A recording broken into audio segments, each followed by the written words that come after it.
Okay, we've spent a lot of time talking about cancer and cancer treatments, how to get past our cancer treatments, how to recover, but we haven't talked about what happens after treatment. What are these long-term effects that we can have after cancer?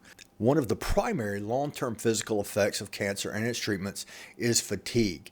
Many of us have experienced persistent tiredness, especially during our treatments and during our recovery period, which impacts our quality of life. This can continue after your treatments.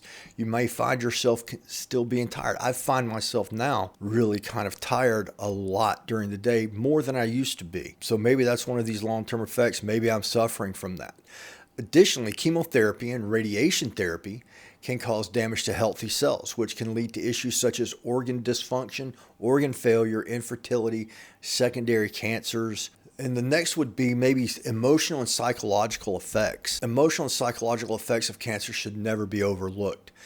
Some of us may experience anxiety, depression, post-traumatic stress disorder due to the trauma of getting a diagnosis with cancer, or the treatment journey. Maybe it becomes so difficult that you're really down about it. So this is something that can affect us. Coping with the fear of recurrence. That's really huge. I know there's quite a few of us who have had that thought. What do we do when it comes back?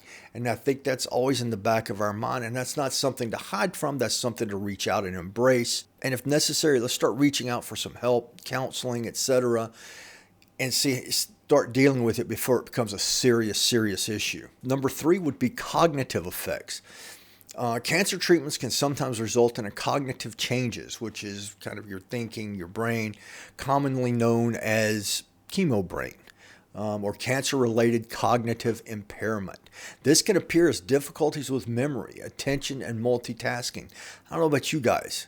If you've gone through cancer, and you've gone through your treatments, are you having any issues with that? That's what I'd really like to hear down in the comments. So don't forget to go down into the comments and write something in there if you have or if you haven't. I feel like I've had a little bit of cognitive impairment. I feel like my memory has started to slip just a little bit. My attention to detail doesn't seem to be as sharp. Multitasking, things like that don't always seem to be exactly where I want them to be. And even now, I find myself doing these videos and kind of losing focus a little bit. And next thing I know, I'm off on another YouTube video on how to, paint a car or something like that when I'm trying to research this stuff. So this is the kind of stuff I'm talking about. So this is all stuff that's being studied, but we need to be aware of it. While the exact causes are still being studied, it's believed that chemotherapy, hormonal therapy, and radiation therapy may contribute to these cognitive effects. Financial impact is number 4. And of course, financial burden of cancer can be absolutely overwhelming, depending on your insurance, if you have insurance.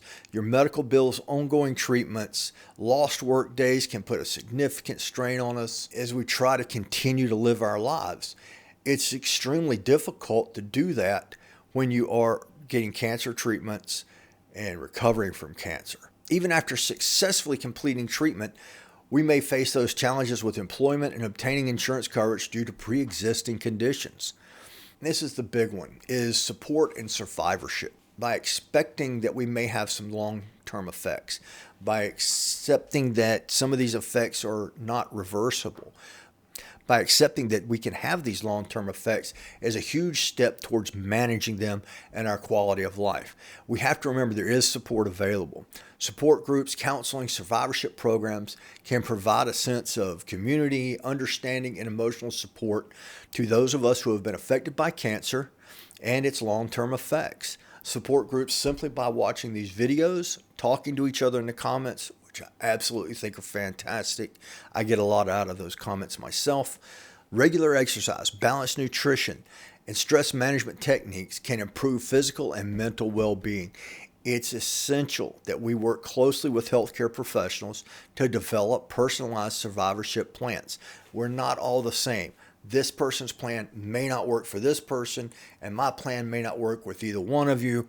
However, like I said in the last video, we can pull tools from each other's toolboxes and find ways to work through this survivorship and find a good survivorship plan.